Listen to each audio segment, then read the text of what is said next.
5월 17일 수요일 당신의 클래스를 높여드리는 아침. 상암동 클래스. 안녕하세요. 이가혁입니다. 안녕하세요. 김하은입니다. 잘 주무셨나요? 잘 주무셨어요? 저는 좀 덥더라고요. 맞아요. 이 강원 동해안 지역은요, 열대야의 버금가는 더위가 밤새 이어졌다고 합니다. 네, 이례적인 무더위가 오늘까지는 계속된다고 합니다. 오늘도 시원한 옷차림 하시면 좋을 것 같아요. 자, 그럼 준비한 소식들 간추려드립니다.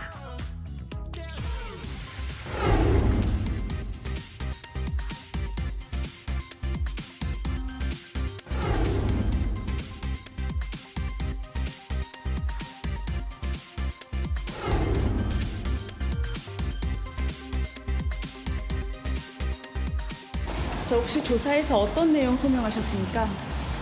제가 할 수 있는 말들 했습니다. 심려를 끼쳐 죄송합니다.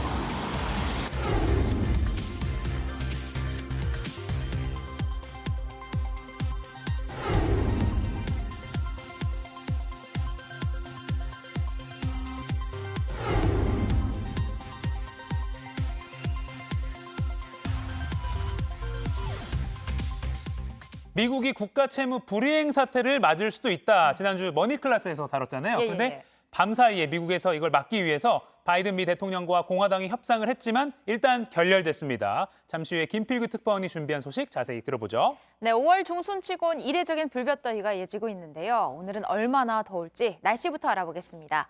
김민지 기상캐스터, 어제는 동해안 지역이 특히 더웠다고 하고 밤까지도 열기가 이어졌다고 하는데 오늘은 어떤가요? 네, 어제 전국적으로 많이 더웠죠. 특히 강릉은 한낮에 35.5도까지 올라 그야말로 한여름 무더위였습니다. 역대 5월 중 가장 높은 기온을 보였는데요.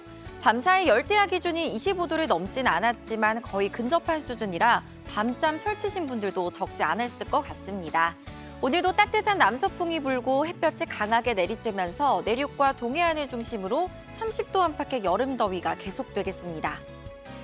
어제 31도까지 올라 올 들어 가장 더웠던 서울은 오늘도 28도까지 올라 계속 덥겠고요. 내일은 한낮 기온이 25도로 내려가 예년 수준을 되찾겠습니다.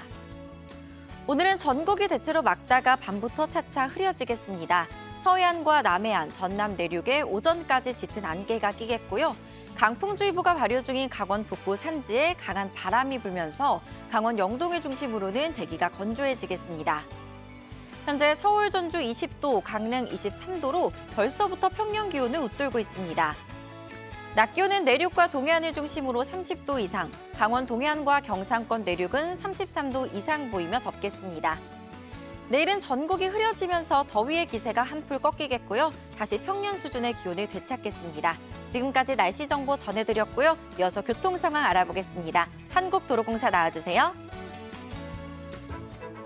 네, 출근길은 계속해서 어려워지고 있습니다. 특히 강변북로 구리 방향 정체는 정체가 시작되는 방화대교부터 한강대교까지 45분이나 필요하고요. 동부간선도로 도심 방향으로는 도봉 지하차도 일대에서 밀렸다가 장안교부터 끝까지 정체 계속되고 있습니다. 올림픽대로는 지금 보시는 반포대교 부근에서 양방향 주춤하고 있습니다. 한남에서 경부선 이용해 부산 쪽으로 가신다면 잠원과 수원, 남사 중심으로 짧게 정체고요. 반대 서울 쪽으로는 달래내부터 반포까지 차가 계속 많습니다. 50번 영동선 상황이 특히나 버거운데요. 반월터널부터 부곡까지 밀렸다가 마성터널을 시작으로 양재터널 지날 때까지도 속도 떨어지고요. 백번고속도로 경기 동쪽 지역은 판교 쪽, 남양주 일대 지나기가 버겁습니다. 그리고 서운분기점 일대는 양방향 이동량이 계속되고 있습니다. 안전띠 착용 잊지 마시고요. 고속도로 교통방송이었습니다. 조 바이든 미국 대통령과 미 의회 지도부가 부채 한도 협상을 위해 다시 만났지만 합의 없이 끝났습니다. 협상에 실패하면서 미국은 국가부도 사태에 더 바짝 다가섰습니다. 옐런 재무장관은 대공황과 같은 사태가 벌어질 수 있다고 경고했습니다. 워싱턴 김필규 특파원입니다. 미국 국가부도라는 초유의 사태를 막기 위해 공화당과 민주당, 의회 지도부가 백악관을 찾았습니다. 바이든 대통령은 애써 태연한 모습을 보였습니다. Hello, folks. Get a good picture of all of us. We're having a wonderful time. Everything's going well. 하지만 협상은 1시간도 안 돼 끝났습니다. 지난 9일에 이은 두 번째 만남이었지만 이번에도 뾰족한 결론은 없었습니다. 미국 정부가 질 수 있는 부채 한도를 의회가 올려주지 않으면 다음 달 1일 미국은 디폴트, 채무 불이행 사태에 직면합니다. 정부가 재정 지출을 줄여야 부채 한도를 높여주겠다는 게 공화당의 주장입니다. 메카시 하원 의장은 여전히 대통령의 양보를 요구했습니다. It is possible to get a deal by the end of the week. It's not that difficult to get to an agreement. 국가부도 위기가 커지면서 이날 뉴욕 증시는 일제히 하락 마감했습니다. 제닛 옐런 재무장관은 미국이 채무 불이행을 선언할 경우 미국뿐 아니라 전 세계에 재앙이 될 거라면서 장기화될 경우 대공황과 같은 침체로 이어질 수 있다고 경고했습니다. 주요 7개국 정상회의에 참석하기 위해 내일 일본으로 향하는 바이든 대통령은 협상을 이어가기 위해 일정을 축소하고 일찍 귀국하기로 했습니다. 워싱턴에서 JTBC 김필기입니다. 마약 투약 혐의를 받는 배우 유아인 씨가 두 번째 경찰 조사를 받았습니다. 21시간 넘게 긴 시간 조사를 받고 오늘 새벽 나왔습니다. 유 씨는 조사에서 할 수 있는 말들을 했다며 심려를 끼쳐 죄송하다고만 말했습니다. 최수연 기자입니다. 배우 유아인 씨가 오늘 아침 경찰 조사를 받고 나옵니다. 조사에서 어떤 내용 소명하셨습니까? 제가 할 수 있는 말들 했습니다. 심려를 끼쳐 죄송합니다. 코카인 등 투약한 혐의 인정하십니까? 지난번 조사에서 그냥 돌아가셨는데 다시 출석하신 이유가 있으실까요? 조사 시간은 약 21시간. 12시간 걸렸던 1차 조사보다 장시간 이뤄졌습니다. 유 씨는 어제 오전 9시쯤 경찰에 두 번째 조사를 받으러 출석했습니다. 지난 11일에 출석 예정이었지만 유 씨는 청사에 취재진이 많다는 이유로 조사를 받지 않고 돌아갔습니다. 조사가 계속 지연되자 경찰은 체포 가능성을 언급했습니다. 경찰의 경고 하루 만에 2차 조사가 이뤄진 겁니다. 유 씨는 코카인과 대마, 졸피뎀 등 5종의 마약을 투약한 혐의를 받고 있습니다.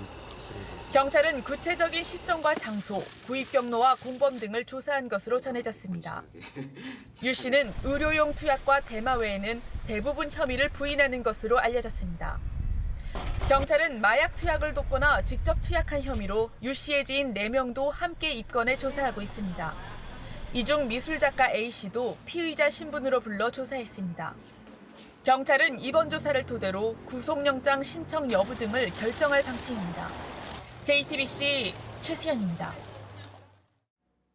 윤석열 대통령이 국회를 통과한 간호법 제정안의 거부권을 행사하자 간호사들이 후보 시절 약속을 어긴 윤 대통령에게 정치적 책임을 묻겠다며 반발하고 있습니다.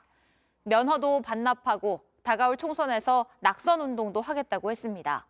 당장 국민의 건강을 담보로 한 파업은 하지 않겠다는 입장이지만 의료 현장에 차질이 불가피해 보입니다. 황예린 기자가 보도합니다. 간호법 제정 약속 이행하라! 이행하라! 이행하라! 이행하라! 간호사들은 내년 총선에서 간호법 제정을 막은 의원들을 상대로 낙선 운동을 하겠다고 밝혔습니다. 불의한 정치인과 관료들을 2023년 총선 기획단 활동을 통해 단죄하고 파면하는 투쟁을 전개할 것을 선언하는. 면허를 반납하는 것도 검토하고 있습니다. 법적 근거가 없는 의료 행위를 줄여 앞으로 하지 않는 방식도 고려하고 있습니다. 심전도 검사 등이 대표적이라고 간호협회 측은 밝혔습니다. 임상병리사 업무지만 그동안 관행적으로 간호사가 해왔던 겁니다. 한 대형병원 관계자는 1, 2차 병원에선 인력이 충분하지 않아 진료나 검사에 차질을 빚을 수 있다고 밝혔습니다. 특히 수술 보조와 시술, 수술 후 처치 등 전공의 업무를 사실상 대신해온 진료보조 PA 간호사가 현장에서 빠지면 더 큰 혼란이 생길 수도 있습니다. 정부는 간호법과 별개로 간호사 처우 개선을 추진하겠다고 밝혔습니다. JTBC 황예린입니다. 윤석열 대통령이 오늘 한국과 캐나다 수교 60주년을 맞아 우리나라를 방문한 주스틴 트루도 캐나다 총리와 정상회담을 갖습니다. 캐나다 총리가 한국을 방문한 건 9년 만입니다. 오늘 회담에서는 양국의 외교와 산업 장관이 참여하는 2+2 고위급 경제안보 대화 출범과 핵심 광물 협력을 강화하는 방안 등이 논의될 전망입니다. 한편 트루도 총리는 회담에 앞서 여의도 국회를 찾아 김진표 국회의장과 여야 지도부와 환담하고 본회의장에서 연설을 할 예정입니다. 어젯밤 서울 경복궁에서는 세계적인 명품 브랜드의 패션쇼가 열렸습니다. 국보인 근정전 일대에서 패션 브랜드 행사가 열린 건 이번이 처음인데요. 당초 지난해 11월에 열릴 계획이었는데 청와대 화보 논란과 함께 취소가 됐다가 우여곡절 끝에 다시 열리게 됐습니다. 영상으로 만나보시죠.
네, 오늘 아이들 노래 잘 들었고요.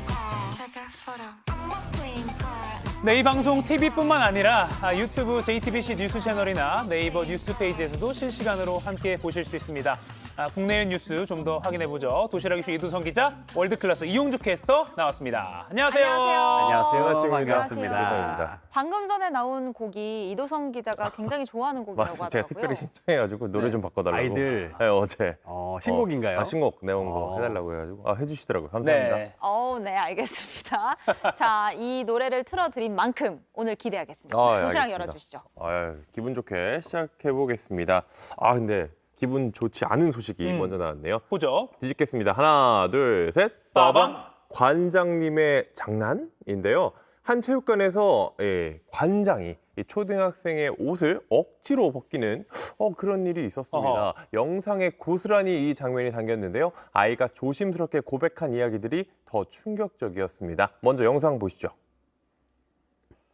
네, 대구에 있는 한 권투 체육관인데요. 한 남성을 피해서 남자아이가 저렇게 뒹굴고 도망을 칩니다. 초등학교 4학년이라고 하는데 결국 구석에서 몰렸고 저렇게 잡히지 않으려고 발버둥까지 쳤는데요. 이 남성 아이를 붙잡고 바지를 벗겼습니다. 속옷까지 내렸다고 하는데 이 바지를 다시 올리려고 하지만 남성이 막았고요. 이게 이 체육관 관장이 저 초등학생 아이에게 벌인 일이었습니다. 속옷까지 내렸다. 아니 초등학교 4학년 학생한테 왜 저런 행동을 한 겁니까? 일단 권투를 배우러 온 11살짜리 초등학생입니다. 저 아이요. 1분 동안 이렇게 실랑이를 벌였다고 하는데요. 네. 이 보호자가 데리러 왔다는 전화가 울리고 나서야 이런 행동을 멈췄다고 합니다. 피해 아동 어머니 이야기 들어보시죠. 무슨 상황인지를 물어보니까 장난이었다고. 장난이라고 하기에는 너무 과한 행동이었고 엄마한테 혼날까 봐 두려웠대요. 그래서 말을 못하고 있는데 그 애가 막 울면서 막 호소하듯이 나중에는 내가 잘못한 거 아닌데 하면서. 네, 들으실 것처럼 아이가 체육관에 가지 않겠다며 고집을 부리니까 다독이는 과정에서 피해 사실을 알게 됐다고 합니다. 정말 충격적입니다. 이게 장난이라고 하긴 제 눈엔 그렇게 보이진 않거든요. 네, 제 눈에도 마찬가지입니다. 영상만 봐도 이게 일반적인 상황은 아닌 것 같거든요. 네네. 더 충격적인 이야기도 있었습니다. 이 경찰에 피해를 진술했던 이 아이가 이 관장이 화장실에서 성적인 행동을 한 것 같다고 밝힌 건데요. 이 촉감놀이라고 했습니다. 손에 올린 게 뭔지 맞추라고 했던 건데 눈을 가린 상태라서 뭔가 이상하다고 느꼈다고 하는데요. 계속해서 인터뷰 보시죠. 이제 마스크로 눈을 가려놓고 이제 이게 뭔지 맞춰야지 집에 보내준다. 길쭉하고 말랑한 부분도 있고 단단한 부분도 있고. 길쭉하고 말랑한 게 뭔지 잘 모르겠습니다. 눈까지 가리고 이런 걸 만지게 했다는 건데요. 이 관장은 경찰 조사에서 장난이었다라고 말을 했다고 합니다. 이 아이가 말한 촉감놀이를 한 건 맞지만 자신의 신체 부위를 만지게 한 적은 없다고 주장했습니다. 장난이었다라고 하면 모든 게 다 장난이 되는 겁니까? 촉감놀이는 뭔데 지금 이렇게 어린아이한테 시키는 건지 도저히 이해할 수가 없는데 그럼 뭐 장난이었으니까 장난답게 한번 구속당해야 하면 되지 않을까 이런 생각해 보네요. 그 부분에 대해서는 계속해서 수사가 진행 중이니까요. 네네. 좀 봐야겠죠. 이 문제는 피해 신고 이후에도 이 관장은 피해 아동집에서 고작 1분 정도 떨어진 거리에서 아이들을 가르치고 있었다는 겁니다. 피해 아동은 심리검사 결과 외출이 어려울 정도로 두려움에 떨고 있는 것으로 나타났다고 하는데요. 이 관장은 혐의를 부인했지만 이 경찰은 그렇게 보지 않았습니다. 이 혐의가 있다고 보고 미성년자 강제추행 혐의로 구속영장을 신청했습니다. 네, 뭐 아까 말씀하셨지만 장난이라는 말로 그냥 넘어갈 수 있는 문제는 아닌 것 같고요. 수사가 진행 중이니까 조금 더 수사기관의 그 진행 상황을 좀 지켜봐야 되겠습니다. 자, 새로운 소식 나오면 이거는 체크를 좀 해주시고요. 다음 도시락 바로 넘어가죠. 네, 두 번째 도시락. 오늘 조금 기쁜 소식입니다. 뒤집겠습니다. 하나, 둘, 셋. 빠밤. 솔로 탈출. 야, 이 드디어 솔로 생활에서 탈출한 이 녀석. 이 녀석이 있습니다. 이 녀석이라고 한 거는 사람이 아니라 동물이에요. 동물이 솔로 탈출했는데 지난 3월 동물원을 탈출해 서울 시내를 활보했던 얼룩말. 이름이 세로죠. 이 세로에게 여자친구가 생겼다는 소식이 전해졌습니다. 요 녀석 우리 세로 근데 사실 그 어린 나이에 부모님 여의고 극심한 스트레스 받아서 그런 일을 했다 그랬잖아요. 근데 또 여자친구도 생겼네. 이렇게까지 행복하길 바라진 않았는데. 네, 부럽습니다. 부러울 만한 것 같아요. 네. 지금 나오는 그 코코라는 이제 여자친구인데 이 서울시설공단이 유튜브 채널을 통해서 세로의 근황을 공개했습니다. 이 세로를 향한 응원과 사랑 그리고 집중 케어 덕에 잘 먹고 잘 자고 잘 싸고 잘 지내고 있다고 합니다. 그리고 이제 세로의 여자친구인 코코의 모습 방금 보신 것처럼 최초로 공개했는데요. 드디어 이 사람이 아니죠. 이 두 마가 만나게 됩니다. 네. 아니 탈출 사건 이후에 또 다시 관람객들을 만나고 있더라고요. 네. 좀 사람들이 많이 걱정했었잖아요. 네. 스트레스 받아서 그런 거였구나 하고. 근데 이렇게 여자친구 생긴 거 보니까 너무 뿌듯해요. 잘 지냈으면 좋겠어요. 잘 지내야죠. 울타리를 넘은 지 40여일 만에 이달 초부터 다시 일반 관람객들을 만나고 있는데요. 서울 어린이대공원 초식동물 마을에 살고 있다고 합니다. 올해 4살인 세로 부모님이 세상을 떠나고 외롭게 홀로 남은 유일한 얼룩말이었는데요. 국내 다른 동물원에서 건너오게 된 여자친구 코코와 함께 행복하게 살았으면 좋겠습니다. 행복한 가정까지도 이렇게 꾸리면 좋죠. 예쁜 새끼도 낳고 그러면 정말 좋겠습니다. 자, 오늘 잘 들었고요. 이번엔 월드클래스로 바로 넘어가 보겠습니다. 이현수 캐스터. 네, 월드클래스 시작하겠습니다. 오늘은 세계보건기구 WHO에서 나온 지침으로 시작하겠습니다. 제로 소주, 제로 커피, 제로 탄산음료에 제로 과일까지 요즘 나왔죠. 요 감미료를 사용해서 자신의 몸에 대한 죄책감은 좀 덜어주면서도 단맛은 그대로 즐기는 제로 슈거 열풍이 굉장히 뜨거운데요. 설탕 대신에 감미료를 쓰면 정말로 몸에 좋을까요? 모르겠어요. 낫지 않을까요? 올려나? 그죠. 느낌은 좀 그렇죠. 근데 세계보건기구 WHO는 아니다라고 판정을 했습니다. 네. 홈페이지에 새로 발표된 가이드라인을 올렸는데요. 체중 조절을 위해서 무설탕 감미료를 사용하지 말 것을 권고한다는 내용이 발표가 됐습니다. 다이어트 효과도 없고 사실 뭐 건강에 해롭다면서 WHO가 경고를 했는데요. 무설탕 감미료 NSS와 이 관련한 이 최신 연구 283건을 검토한 결과라고 합니다. 왜 요즘 그 토마토 중에 맞아. 스테비아 들어간 거 있잖아요.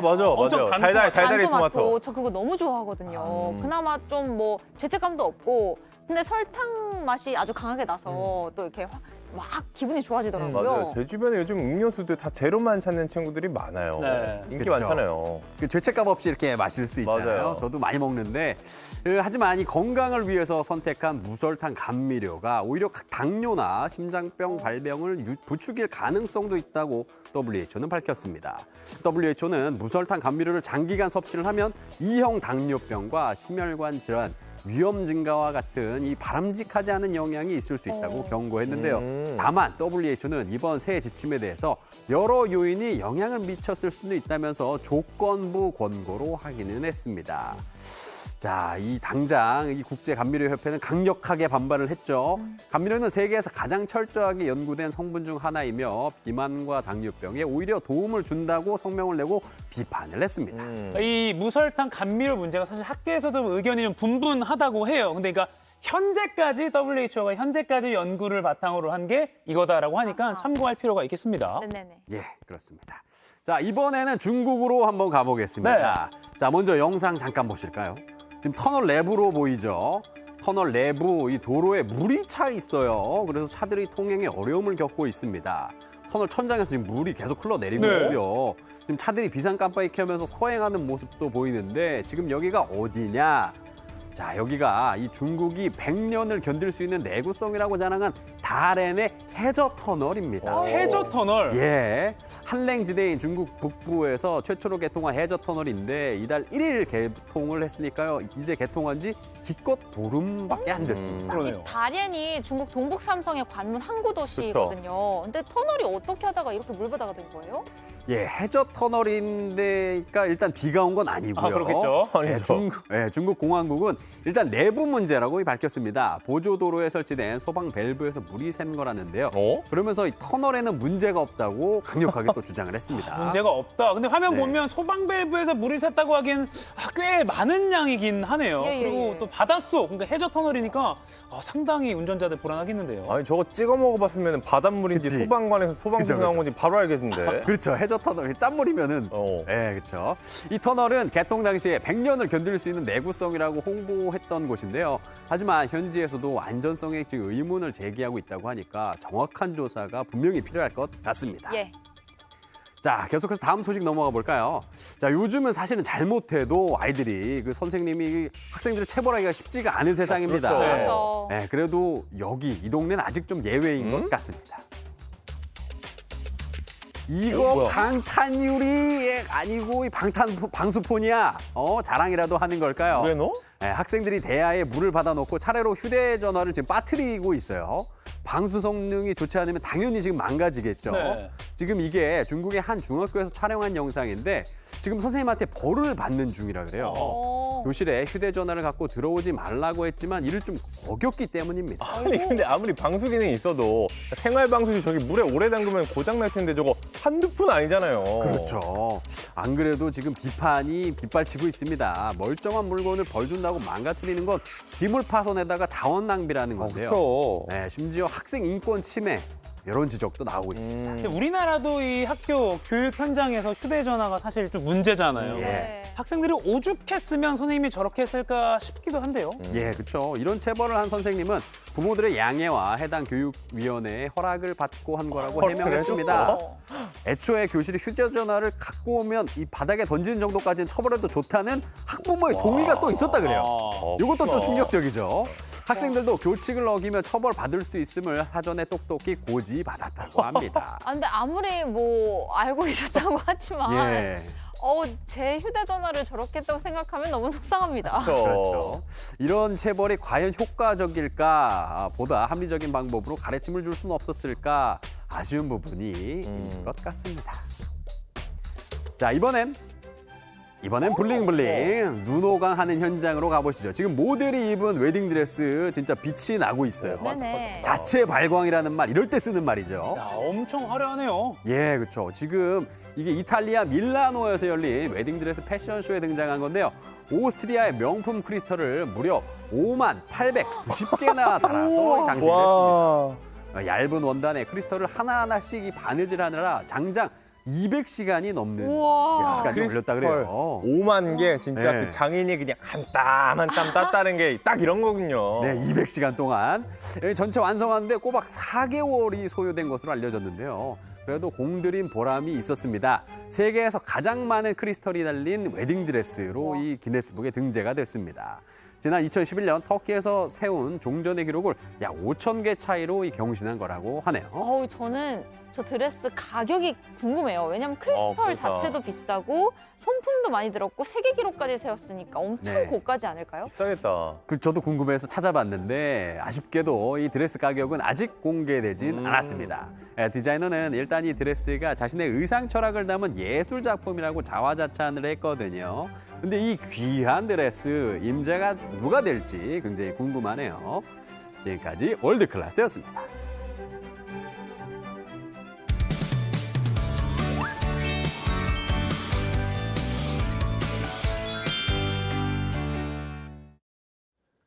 지금 시각 8시 28분입니다. 저 같은 경알못, 경제를 잘 알지 못하는 사람을 위한 당장 내 돈이 되는 지식, 머니클래스. 오늘의 키워드 먼저 보시죠. 금리 제대로 알면 돈 버는 방법 보인다. 미국에서 기준금리를 조정하면 세계 여러 나라 주식시장이 즉각 반응을 하죠. 우리 금융당국도 시장도 기업도 긴박하게 대응합니다. 이 머니클래스에서 단골로 나온 키워드 금리. 이 대체 금리라는 게 뭐길래 인상, 동결, 인하 결정이 나올 때마다 막 긴급 속보로까지 다뤄지는 걸까요? 오늘 머니클래스는 금리의 의미와 영향 천천히 공부해 보고요. 앞으로 금리 움직임에 따라서 어떤 투자를 하면 좋을지까지 알아보겠습니다.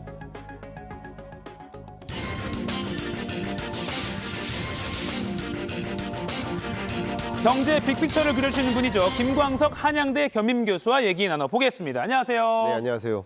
이 사실 금리 얘기를 이 머니클래스 시간에 많이 하는데 네. 좀 기초부터 다지면 좋겠다 맞습니다. 생각해왔는데 오늘 이 시간 정말 귀중한 시간일 것 같습니다. 그렇습니다. 일단 금리를 한마디로 좀 정의를 한다면 뭔가요? 네, 밖에 나오죠. 금리란 네모의 가치다. 돈의 가치입니다. 돈의 가치다. 금리는 돈의 가치다. 굉장히 중요한 표현인데요. 네. 그리고 우리 앵커님께 질문 드려볼게요. 네네. 옷 살 때 뭐 주고 사세요? 옷, 돈 주고 사죠. 돈 주고 사요. 네. 거기 볼펜은 뭐 주고 사세요? 돈 주고 사죠. 그럼 집은 뭐 주고 사세요? 집도 은행 좀 빌리지만 돈 주고 사죠. 돈 주고 사는 네. 거예요. 그 모든 것들을 돈 주고 사기 때문에 돈의 가치가 어떻게 변화하는지를 이해할 때 나머지 가치가 또 같이 어떻게 움직이는지를 확인할 수 있거든요. 네네. 그런 면에서 금리는 돈의 가치다. 이렇게 이해해 주시면 좋겠고요. 네. 근데 그 금리가 올라가고 떨어지는 것에 역행하는 것이 바로 물가입니다. 네. 그래서 물가는 물건의 가격 이렇게 생각해 주시면 좋겠습니다. 아하. 자, 이 개념을 지금부터 좀 설명을 드려볼까 하는데요. 예. 자, 생수병이 있는데 작년에는 이걸 1,000원 주고 샀어요. 근데 올해는 생수병을 2,000원 주고 사야 돼요. 그러면 물건의 가격이 어떻게 된 겁니까?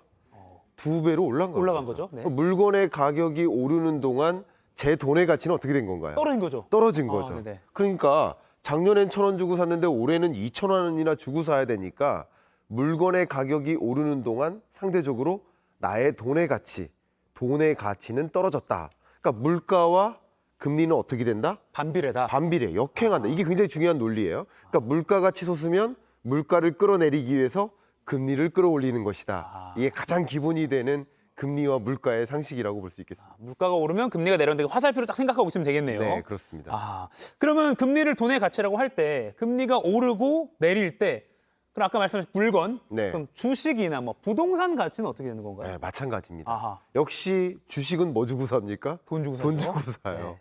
부동산도 역시 돈 주고 삽니다. 네. 역시 물가처럼 금리와 물가가 이렇게 도르래처럼 역행하듯이 네. 물가와 역시 같은 방향으로 움직이는 것이 부동산 그리고 주식이라고 보시면 좋겠습니다. 기본적으로 여러분이 컨셉을 갖고 싶으시다면 금리와 주식, 금리와 부동산은 역행하는 관계다라고 보시면 좋겠고요. 네네. 여러 가지 이유가 있겠습니다만 한 가지 대표적인 예를 들어보면 네. 금리가 올라가면 올라갈수록 대형 투자자들이 자산가들이 돈을 어디로 옮길까요? 은행으로 몰려요. 이자가 많이 붙으니까. 예. 야. 그러니까 은행으로 몰리는 만큼 주식, 부동산 시장에 돈이 빠져요. 네. 그럼 상대적으로 금리가 떨어지면 떨어질수록 주식시장, 부동산 시장으로 돈이 이동하기 때문에 네. 주가가 오르고 부동산 시장은 오르겠죠.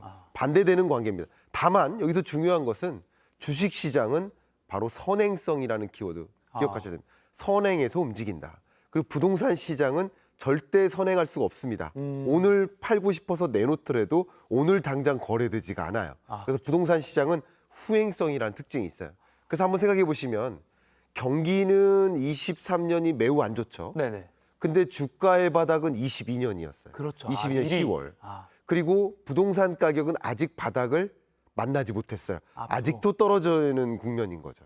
그러니까 경기는 23년이 가장 안 좋은데 주가는 22년이 안 좋았고 부동산 시장은 23년 끝자락이나 24년까지도 바닥을 찾아갈 수 있다. 네. 이것은 기본적으로 이 금리와 경기와 이 두 가지 시장이 역행할 텐데 다만 시점적인 차이는 있겠다. 이렇게 보시면 여러분이 중요한 관전 포인트를 가지시는 거라고. 그렇군요. 일단 경기가 안 좋은 시점으로 전과 후. 그렇습니다. 전은 주식, 네. 후는 부동산 이렇게 생각하면 되겠네요. 그렇습니다. 아, 알겠습니다. 이거 뭔가 입문서를 쉽게 설명해 주시는 그런 느낌이라서 예, 맞습니다. 굉장히 만족스럽습니다. 네, 그렇습니다. 그리고 또 기업 입장에서도요. 네. 금리가 올라가면 대출을 꺼릴 것 같아요. 맞아요. 그건 또 어떻게? 그럼 뭐 주식 같은 예. 것도 떨어지고 그러지 않나요? 예, 당연히 그런 성향이 있겠습니다. 네네네.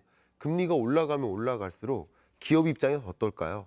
대출하기가 어려워요. 네. 그러면 이런 제품 만들어서 5% 수익성을 목적으로 대출을 받아서 사업을 하는 건데 네네.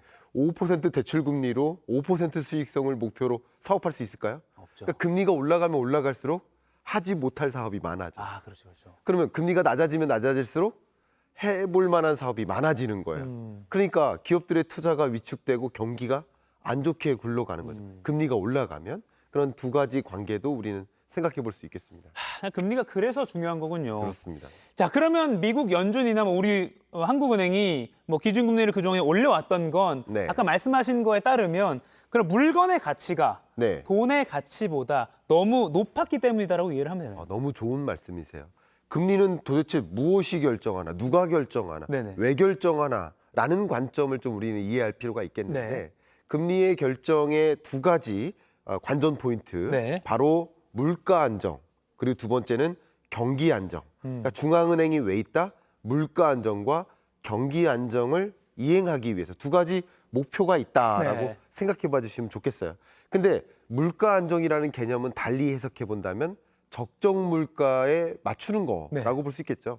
그럼 적정 물가가 뭘까요? 그러니까 미국 기준으로 봤을 때 미국의 적정 목표하는 물가는 바로 2%입니다. 2%. 경제 성장률도 어쨌든 연준이 목표하는 안정적인 성장률이면 어쨌든 2%에 부합하지 않을까 생각해 볼 수 있을 것 같아요. 네. 근데 물가가 2%를 밑돌아요. 그러면 금리를 오히려 떨어뜨려서라도 물가를 안정화시켜야 되겠죠. 반대로 물가가 2%를 초과해요. 네. 그럼 물가를 끌어내리기 위해서 금리를 올려야 되죠. 네.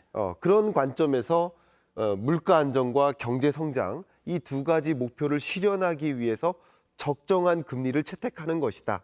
이렇게 생각하면 도움이 되겠습니다. 그래서 매일 뭐 연준 의장 뭐 할 때 물가를 뭐 더 봐야 된다 그런 발언을 하는 게 그러니까 물가를 컨트롤하는 게 정말 주요 목표군요. 그렇습니다. 아, 지난해부터 기준금리가 정말 많이 올랐잖아요. 그리고 네. 이제 얼마 전에 이제 동결이 됐고, 그럼 교수님이 지금까지 알려주신 기준에 따르면 앞으로 금리는 내린다?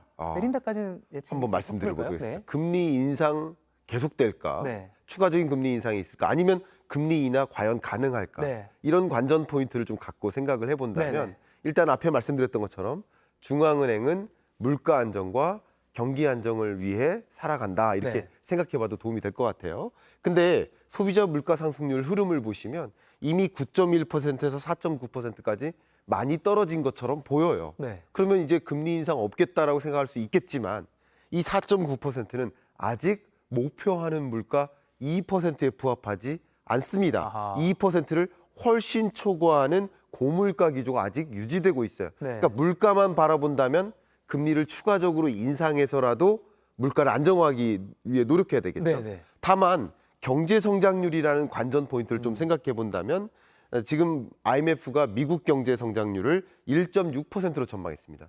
그러면 목표하는 경기 수준은 안 되니까 네. 또 경제 성장률만 고려한다면 금리를 인상할 수가 없는 네. 어쩌면 인하하는 게 맞겠다라고 생각할 만한 그런 경제인 거예요. 네. 그러나 두 가지 중에 무엇이 중요한디, 뭐가 더 중요합니까? 무엇이 중요한디? 지금은 어쨌든 이 미국의 경제 성장률은 2%에 가깝지만 네. 물가 상승률은 2%에 훨씬 초과하는 숫자이기 때문에 어쨌든 추가적인 금리 인상을 단행하거나 아니면 이 경제 성장률이 너무 낮으니까 추가적인 금리 인상이 없더라도 동결해 나갈 가능성이 높지 않을까. 물가라는 목표도 실현시키고 또 경제도 어느 정도 안정적으로 유지를 해야 되니까 네. 금리를 추가적으로 인상하기는 좀 어렵지만 그렇다고 금리 인하를 해버리면 물가를 영영 놓치니까 네. 지금으로서는 그러니까 이 두 가지 목표를 실현하기 위해서 동결에 더 큰 무게를 두고 있지 않을까 이렇게 생각해 볼 수 있을 것 같아요. 인하까지는 아직 섣부르다. 인하는 섣부른 네. 생각이 동결의 무게를.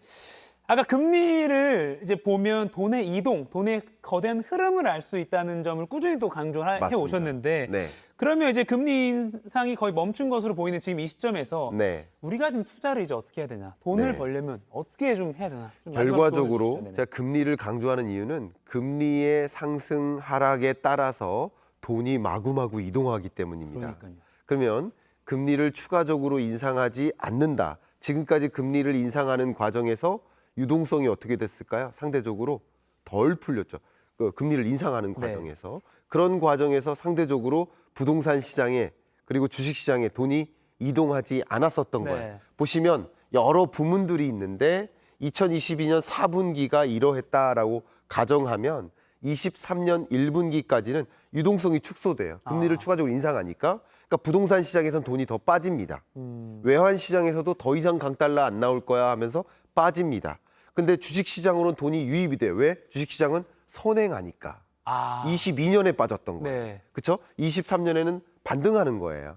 그리고 채권 시장도 아무래도 금리가 정점 찍고 떨어진다라고 생각하니까 채권 가격은 오르겠구나 하면서 채권 시장에 돈이 유입되어 왔던 거예요.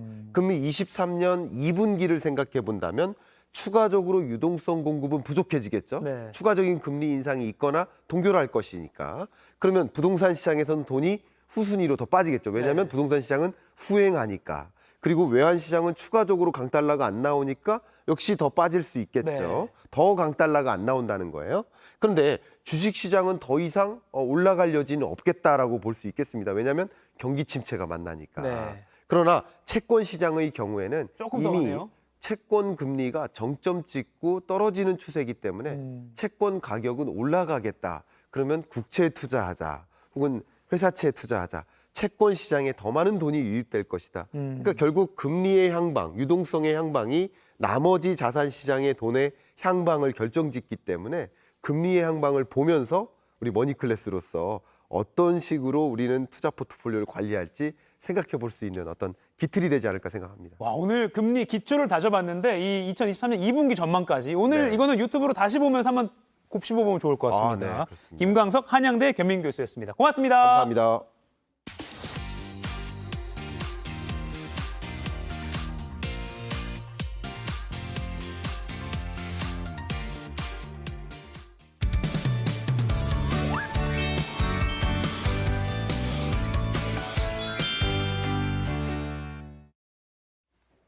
상클 라이프 시간입니다. 매주 수요일 연예계 뜨거운 이슈들 정리해드리는데요. JTBC 엔터뉴스팀의 황소영 기자 나왔습니다. 안녕하세요. 안녕하세요. 네, 안녕하세요. 자, 첫 번째 소식 준비된 영상부터 보겠습니다. 무대 인사 브로커 때 처음 저를 보신 분인데 손을 잡았더니 너무 손이 차가웠다고. 그래서 원래 손이 좀 차가우신 걱정하시겠어요. 이유 표절 의혹, 아티스트 흠집 내기. 이 가수 아이유 씨가 표절 의혹에 휩싸였습니다. 네, 지난 8일 일반인 A 씨가 아이유 씨의 노래 좋은 날, 분홍신, 삐삐 등 6곡의 노래를 다른 아티스트들의 곡과 비교를 했을 때 음원과 굉장히 상당한 비슷한 부분이 있다라고 의혹을 제기하면서 저작권 위반 혐의로 고발을 했습니다. 이 A 씨는 해당 곡들이 원 저작물과 멜로디, 리듬, 코드 진행까지 동일한 경우가 많다. 특히 좋은 날과 분홍신은 일반인이 듣기에도 상당한 유사성을 갖고 있다라는 주장을 제기했습니다. 아이유 씨는 표절 의혹이 제기된 6곡 중 셀러브리티와 삐삐 프로듀싱에 참여한 바 있습니다. 근데 보통 창작자 본인이 저 작곡가가 내 노래 베껴인 것 같다라고 고소 고발을 하는데 이거는 그게 아니라 제3자가 일반인이라고 표현하시잖아요. 제3자가 고발을 한 케이스네요. 네, 제3자가 이제 고발을 했는데요. 네네. 서울 강남경찰서에 고발한 이 해당 고발자는 저작권 침해 사안에 대해 일반의 인식이 부족하고 불합리하고 소극적인 사법기관의 태도 등의 문제의식을 느껴 고발하게 됐다라고 밝혔습니다. 말씀하신 대로 저작권법 위반은 보통 표절 대상이 된 원 저작자들이 직접 고소하는 게 일반적인데요. 네. 이번 고발을 대리한 법무법인은 저작권법상 꼭 그래야만 하는 건 아니라고 볼 수 있는 조항들이 있어서 고발장을 내게 됐다라고 밝혔습니다. 조금 특이한 케이스네요. 그렇군요. 네, 아이유 씨 측은 이 표절 의혹에 대해서 강경하게 대응을 하겠다고 방침을 내놨어요. 네, 먼저 아이유 씨는 직접 입장을 밝히는 대신에 조금 전 보셨던 그 영상에 나왔다시피 팬들에게 이제 안부와 애정을 전했는데요. 영화 이제 드림 홍보 일정을 예정대로 소화를 했습니다. 그리고 어린이날을 맞이해서 또 1억 원을 기부하기도 했었고요. 또 최근엔 생일을 맞이해서 역 조공을 위해서 기부를 하기도 했습니다. 네. 소속사 측은 10여 년 전부터 지속된 표절 의혹을 근절하겠다는 각오인데요. 작곡가들이 표절이 아니라고 하는 상황 속에서도 저작권과는 아무런 관련이 없는 제3자가 무리하게 가창자인 아이유 씨를 고발한 건 오로지 아티스트의 이미지에 흠집 내기를 위함이다라고 강조를 했습니다. 그러면서 허위 사실을 기반으로 한 표절 의혹 게시글과 근거 없는 루머를 담은 유인물이 일부 지역에 배포된 것을 인지하고 있다라면서 강력한 법정 대응을 멈추지 않을 것이라고 밝혔습니다. 네. 그리고 이번 고발이 아까 지금 소속사가 말한 것처럼 작곡가가 아니라 아이유 씨, 그러니까 가창자, 노래를 부른 사람을 타깃으로 이제 고발이 들어간 거잖아요. 그래서 작곡가들도 입장을 내놨죠. 네, 작곡가들 모두 표절이 아니다라고 입장을 부인을 했습니다. 네네. 먼저 좋은 날과 분홍신을 작곡한 작곡가 이민수 씨는 두 곡 모두 타인의 곡을 참고하거나 염두에 두고 작업하지 않았다라고 밝혔고요. 삐삐를 작곡한 이종훈 씨는 저작권이라고 함은 작곡가의 영역이라면서 자신이 아닌 아이유를 고발한 상황 자체가 아티스트를 흠집내려는 의도라라면서 목소리를 높이면서 표절 의혹을 부인했습니다. 가요의 작사 및 공동 작곡한 최가범 프로듀서와 불을 작곡한 한상원 씨 역시 노래 시작부터 끝까지 내 100% 창작곡이라면서 불쾌감을 표했습니다. 일단 표절 이 의혹이 어떻게 마무리가 될지는 네. 좀 계속해서 지켜봐야 될 것 같습니다. 네, 다음 주제로 넘어가 보겠습니다. 영상으로 보여주세요. 자, 이건 뭔가요? 내가 만든 베넷 저고리야. 언니가 만들었다고? 직접? 어머. 이거 의미 있는 걸 해주고 싶어서. 아, 내가 눈물이 날 것 같아. 왜? 간다고 하니까 그렇지. 아주 가는 것도 아닌데 뭐. 두 번째 키워드입니다. 원정 출산 논란 안영미 법적 대응 예고. 이 개그우먼 안영미 씨가 원정 출산 의혹에 휩싸였어요. 네, 앞서 보셨다시피 신본성 씨의 이제 유튜브 채널에 올라온 영상이 논란에 불씨가 됐습니다. 네. 안영미 씨가 출산을 위해서 미국으로 간다는 사실이 알려지면서 이제 지금 아직 태어나지 않았죠. 이 아기에 이중국적 혜택을 두고 있는 것 아니냐라는 의구심이 제기된 겁니다. 사실 안영미 씨의 남편은 미국 LA에 체류하면서 외국계 게임 회사에 재직하는 것으로 알려졌는데요. 안영미 씨는 결혼 3년 만인 올해 1월 결혼 소식을 알렸고, 임신 소식을 알렸고, 네. 현재 임신 8개월 차에 접어들었습니다. 네. 출산 예정일은 오는 7월인데요. 만삭의 몸으로 미국행을 택한 것에 대한 곱지 않은 시선이 뒤따랐습니다. 그래서 안영미 씨가 직접 뭐 댓글도 달면서 반박을 했죠. 네, 안영미 씨는 본인의 인스타그램 댓글에 자녀의 미국 시민권 취득과 병역 면제를 위한 원정 출산 의혹이 계속해서 달리자 저희 딱공이 이제 뱃속에서 8개월이 됐다. 벌써 군대 문제까지 생각해주는 건 너무나 먼 이야기인 것 같다. 기왕이면 알 수 없는 미래에 대한 추측보다 지금 뱃속에서 꼬물락하고 있는 아이에게 축복해주는 게 어떨까요? 라는 의견을 남겼습니다. 네. 그런데 또 한 네티즌이 아빠가 베트남 혹은 필리핀에 있었더라도 그 나라에 가서 출산을 했을까라는 질문을 제기했는데요. 네네. 이 부분에 대해서도 남편이 베트남에 있든 필리핀에 있든 갔을 것이다. 생애 한 번뿐일 수도 있는 소중한 임신 기간, 출산, 육아 그런 걸 어떻게 오롯이 혼자 할 수 있겠나. 사랑하는 남편과 함께 해야죠 라고 단언을 했습니다. 그러니까 남편이 있는 곳으로 가서 출산을 한 거다. 네. 근데 이게 안영미 씨의 경우에 정말 원정 출산이라고 볼 수 있는 건가요? 법무부의 이제 국적 업무 처리 지침에 따르면 이 원정 출산 제외 기준이 있습니다. 부 또는 모가 자녀의 출생 당시 유학, 공무 파견, 국외 주재, 취업 등의 사유로 법무부 장관이 정하는 기간 2년 동안 외국에서 체류한 경우에는 원정 출산에서 제외가 됩니다. 네. 물론 이제 안영미 씨의 남편의 경우가 2년 이상 이제 미국 소재 회사에서 근무 중이기 때문에 원정 출산으로 보긴 어렵다는 의견이 있습니다. 네. 더구나 아직 태어나지도 않은 아기에게 병역 회피를 의심하는 건 좀 가혹한 처사가 아니냐라는 의견이 또 나오기도 했습니다. 네. 그러니까 뭐 전혀 연고지가 없는데 미국 가서 아기를 낳는 거라면 좀 의심을 하겠는데 지금 말씀하신 대로 그 남편이 2년 이상 또 미국에서 근무를 했기 때문에 이건 좀 보기 어렵다 이런 의견도 온라인에서 많은 것 같아요. 예. 안영미 씨가 법적 대응도 준비를 하고 있죠. 네, 소속사 측은 안영미 부부는 남편이 미국에서 직장 생활을 하고 있는 특수한 상황을 고려해서 임신 소식을 접한 순간부터 오랜 기간 논의하고 준비를 해왔다. 처음 맞이하는 소중한 출산의 순간을 부부가 함께하기 위해서 남편이 직장 생활을 포기하는 것보다 상대적으로 유연하게 대처할 수 있는 직업을 가진 안영미 씨가 잠시 방송 활동을 중단하는 게 더 현실적이라고 판단해서 이러한 선택을 했다라고 밝히면서요. 본질과 다르게 논란이 커진 것과 관련해서는 법적 대응을 검토하고 있다고 전했습니다. 네, 알겠습니다. 이것도 뭐 이렇게 시시비비를 저희가 가리기에는 좀 어려운 문제긴 한데요. 중요한 건 귀여운 아기 건강하게 잘 태어나길 바랍니다. 네, 맞습니다. 마지막 주제 키워드로 만나보겠습니다. 오, 가왕 조용필, 내 나이 55. 저 조용필 씨 되게 좋아해요. 네네. 그 킬리만자로 표방하고 네. 바람의 노래도 너무너무 좋아하거든요. 실제 나이가 올해 73으로 알고 있는데 55. 이게 뭐예요? 55은 뭐예요? 최근에 이제 지난 13일에 조용필 씨의 콘서트가 열렸었는데요. 네네. 이제 데뷔 55주년을 기념하기 위한 콘서트에서 한 말입니다. 사실 조용필 씨는 1969년에 데뷔를 했습니다. 그래서 이제 55주년이 된 건데요. 네, 이건 데뷔 나이인 거죠. 그러니까 무대 인생 55살이다라는 걸 표현한 거군요. 네, 맞습니다. 이날 무대에 오른 조용필 씨가 제 나이가 올해 몇인 줄 아시죠? 55입니다. 아직 괜찮습니다. 라고 하자 오빠 형님 피켓을 진 3만 5천 명의 관객들 사이에서 환호가 터져 나왔습니다. 네. 사실 이날 가왕은 정말 추리고 추린 히트곡으로 2시간을 꽉 채웠는데요. 사실 뭐 그렇게 특별한 멘트는 없었습니다. 저는 원래 멘트가 별로 없고 그냥 즐기세요. 노래할게요. 라는 말과 함께 73 나이에도 전성기 못지않은 음향과 성량으로 이제 120분 동안 쉼없이 25곡을 내달렸습니다. 정말 세대를 초월해서 하나로 어우러진 무대였던 뒷이야기가 전해졌습니다. 와, 25곡을. 콘서트 무대 분위기는 뭐 환상 그 자체였을 것 같아요. 네, 마치 지구의 자전을 보는 듯한 착각이 들게 하는 대형 LED 화면을 오프닝으로 시작해서 미지의 세계로 관객들을 초대했습니다.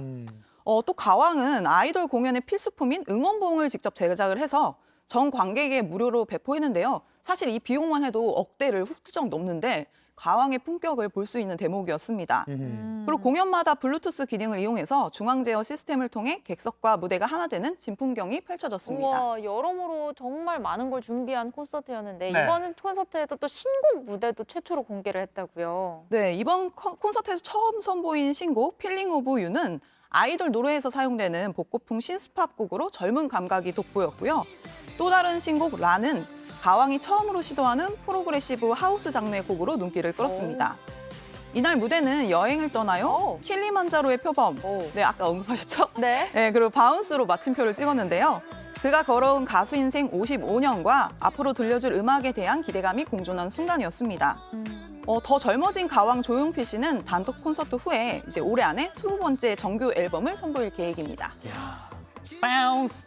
저희 또 바운스 노래 좋아하니까 저희도 음악도 깔았었잖아요. 그렇죠. 정말 바람의 노래가 없었던 게 좀 아쉽죠. 네, 이 레전드는 진짜 나이를 초월합니다. 저희 황소연 기자 나눌 이야기가 더 아직 많이 남아 있습니다. 잠시 후에 JTBC 뉴스 유튜브 계정에서 이어지는 상길 2교시에서 더 뜨거운 소식 알차게 준비되어 있으니까요. 조금만 더 기다려 주시길 바랍니다. 황 기자님도 조금만 더 기다려주세요. 고맙습니다. 고맙습니다. 네, 감사합니다.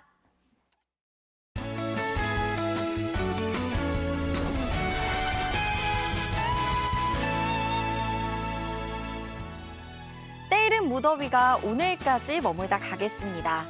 5월부터 이렇게 더운데 한여름에는 얼마나 더울지 걱정입니다.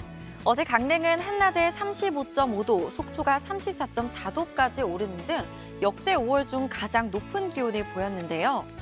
오늘도 따뜻한 남서풍이 불고 햇볕이 강하게 내리쬐면서 내륙과 동해안을 중심으로 30도 안팎의 여름 더위가 계속되겠습니다. 자외선 지수도 한낮에는 전국적으로 매우 높게 나타나겠습니다. 오늘은 전국이 대체로 맑다가 밤부터 차차 흐려지겠습니다. 강풍주의보가 발효 중인 강원 북부 산지에 강한 바람이 불면서 강원 영동을 중심으로 대기가 차차 건조해지겠습니다. 현재 서울, 대전 22도, 전주 24도, 강릉은 벌써 25도까지 올랐습니다. 낮 기온은 서울 28도, 대구 32도, 강릉 34도까지 오르겠습니다. 내일은 전국이 흐려지면서 더위의 기세가 한풀 꺾이겠습니다. 내일 서울의 한낮 기온이 25도로 내려오는 등 다시 예년 기온을 되찾겠고요. 내일부터 모레 사이 남부지방과 제주에 비가 내리겠습니다. 날씨였습니다. 오늘도 1시간 상암로 클래스와 알차게 보내셨나요? 자, 조금 더 함께 하시죠.